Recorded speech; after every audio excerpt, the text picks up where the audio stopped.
Assalamualaikum warahmatullahi wabarakatuh. Alhamdulillah alladzi arsala rasulahu bil huda wa dinil haq liyudhhirahu 'alad dini kullih wa kafa billahi syahida. Kembali bersama saya Zulkarnain El-Maduri. Kali ini yang akan saya angkat berkaitan dengan Ustadz Abdul Hakim Amir Abdat waktu membahas sholat tarawih. Terlalu banyak yang menanggapi dari kalangan asatid yaitu kalangan ustadz-ustadz. Ada yang kontra, ada yang kasar menanggapinya, ada yang sakit hati, ada yang memaki gitu. Dan yang berbicara itu rata-rata orang bodoh. Jadi ketika menanggapi itu yang bicara rata-rata ya orang bodoh. Selebihnya pandai. Tetapi kalau dihayati, dicermati dari para lawan bicaranya, ya memang umumnya nyaris emosi, tidak berbicara sehat. Harusnya kan berbicara sehat, menunjukkan secara argumen, membantahnya secara argumen, tapi tidak. Dan perkataan Ustadz Abdul Hakim Amir Abdat itu kan sangat ilmiah sekali ya. Berbicara tidak didasarkan hawa nafsu, tidak menyakiti, tetapi berbicara referensi. Tetapi ditanggapi oleh orang-orang yang awam dengan bahasa sinis, yaitu rasa ketidaksukaan dan kebencian, seolah-olah mengerti maksudnya apa yang dikatakan oleh Ustadz Abdul Hakim Amir Abdat, padahal jauh panggang dari api. Itu ya. Jadi kalau kita cermati seperti itu, memang jika tidak hati-hati kita akan dihadapkan ke berbagai macam masalah ketika berbicara berkaitan dengan sifat salat Rasulullah Sallallahu Alaihi Wasallam.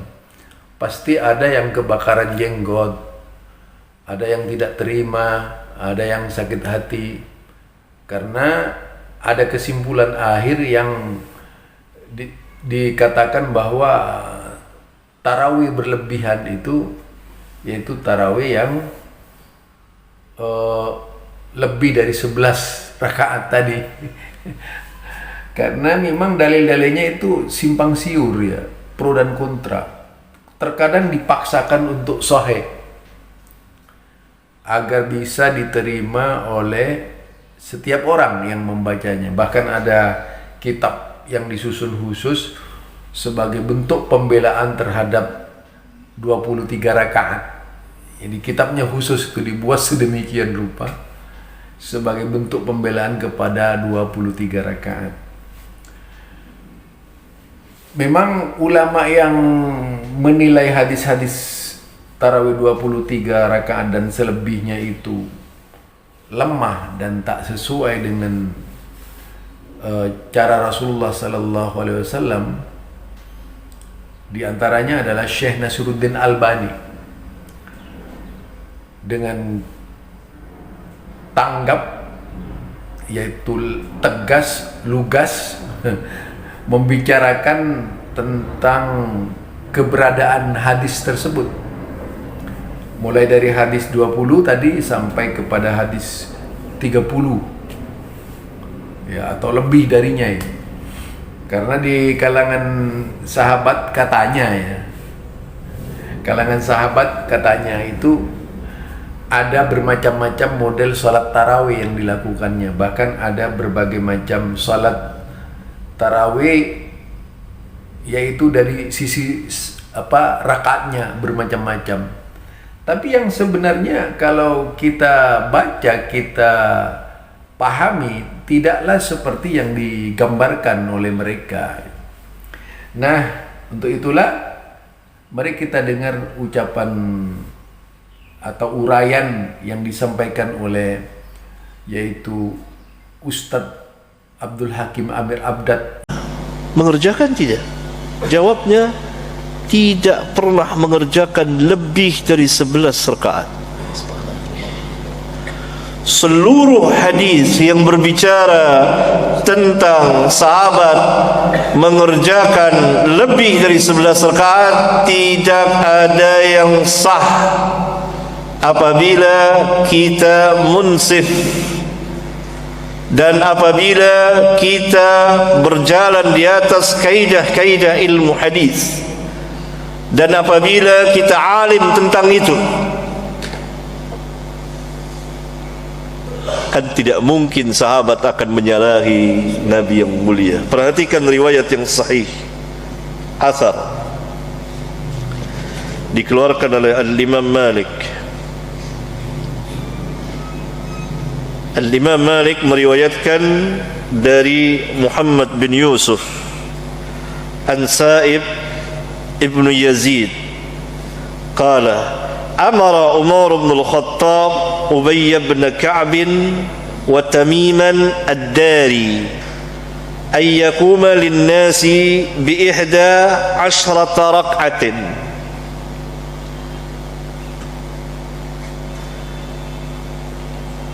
Sa'ib bin Yazid berkata, Umar bin Al-Khattab memerintahkan Ubay bin Ka'ab dan Tamim ad-Dari untuk mengimami, bergantian jadi imam, mengimami manusia, para sahabat, dengan jumlah rakaat 11 rakaat. Kemudian Sa'ib berkata, waqad kana al-qari'u yaqra'u bil mi'in, dan imam membaca ratusan ayat, hatta kunna na'tamidu 'ala al-'isyi, sampai kami berpegang dengan tongkat, min tulil qiyam, saking lamanya berdiri, wa ma kunna nansarifu illa fi buzugil fajr, dan kami tidak selesai dari salat kecuali mendekati waktu subuh. 11 rakaat. Ini riwayat dikatakan sahih, bahkan Syekhul Imam Muhaddithul Asr, mujtahid mutlaq, muhakkik Al-Imam Muhammad Nasiruddin Al-Albani rahimahullah ta'ala mengatakan sahihun jiddan, tambah jiddan, bukan hanya sahih, sahihun jiddan. Kenapa? Al-Imam Malik, imam besar, tidak diragukan lagi, sangat thiqah, kethiqahan peringkat atas. Karena kesikohan seorang rawi berlebih kurang. Dan Al-Imam Malik meriwayatkan dari Muhammad bin Yusuf sendirian? Tidak, beramai-ramai dengan jamaah para imam yang lain, ruwatus thiqat, rawi-rawi yang thiqah.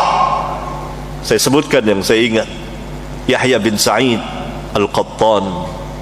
Antum sering di majelis hadis ini, di Sahih Bukhari, sering saya ulang-ulang siapa Yahya bin Sa'id Al-Qattan. Dia pun meriwayatkan dari Muhammad bin Yusuf, berarti ada mutaba'ah bagi Imam Malik.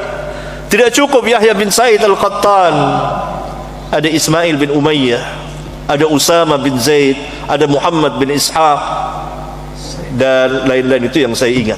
Jamaah dari ruwatus thiqat meriwayatkan dari Muhammad bin Yusuf dengan jumlah rakaat 11 rakaat, tidak lebih. Kecuali Muhammad bin Ishaq ada tambahan 13. Ini kita sudah bahas, 2 rakaat mungkin salat ringan atau qabliyah subuh atau ba'diyah isya, sesuai 11 rakaat. Berarti jamaah para imam meriwayatkan dari Muhammad bin Yusuf, dari Sa'ib bin Yazid dengan jumlah rakaat 11 rakaat. Antum, saya bicarakan ini karena antum biasa duduk di majelis hadis ini. Tidak asing bagi antum pembicaraan tentang rawi, tentang thiqah, tentang dhaif, tentang mursal, tentang ini. jamaah, tidak sendirian. 11 rakaat. Lalu salah seorang rawi infirad, menyendiri, meriwayatkan dari Muhammad bin Yusuf, yaitu Al-Imam Abdul Razzaq bin Hammam As-San'ani, musannif, pengarang kitab Al-Musannaf, imam masyhur, penulis besar. Riwayatnya dalam ilmu hadis dikatakan mukhalafah, menyalahi jamaah. Jamaah yang banyak meriwayatkan 11 dari Muhammad bin Yusuf. Tahu-tahu Al-Imam Abdul Razzaq meriwayatkan 21 ya, 1. Ini mukhalafah, syad riwayatnya, tertolak karena menyalahi riwayat jamaah. Ini berjalan sesuai dengan qawaidut tahdits, kaidah-kaidah yang ada dalam ilmu hadis. Jamaah mengatakan 11, ini 21, tanaqud. Pertama, yang kedua, al-imam pada akhir hayatnya buta dan dia ditalkinkan, kalau meriwayatkan itu diajarkan, dan ini menggoncangkan hafalannya.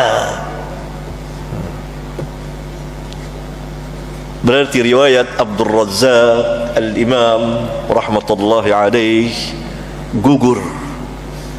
Tetap kuat riwayat Al-Imam Malik dan kawan-kawannya jamaah yang menyatakan bahawa sahabat Umar dan lain-lain, yani Umar tidak solat, dia ikut solat 11 rakaat. Yang tak sedikit orang mencelanya, tak sedikit orang menanggapinya gitu ya, bukan dengan cara yang sehat tapi dengan cara sakit hati. Tentunya kalau sudah penyakit hati, aduh, penyakit hati itu mendingan kuringan gitu ya.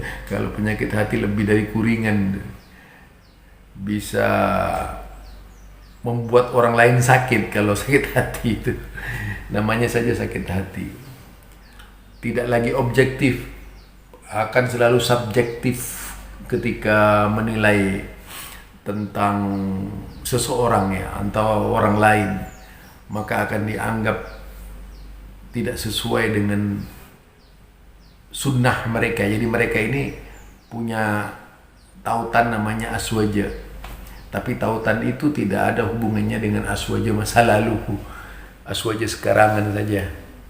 Ini barangkali dari saya, Zulkarnain Al-Maduri. Assalamualaikum warahmatullahi wabarakatuh.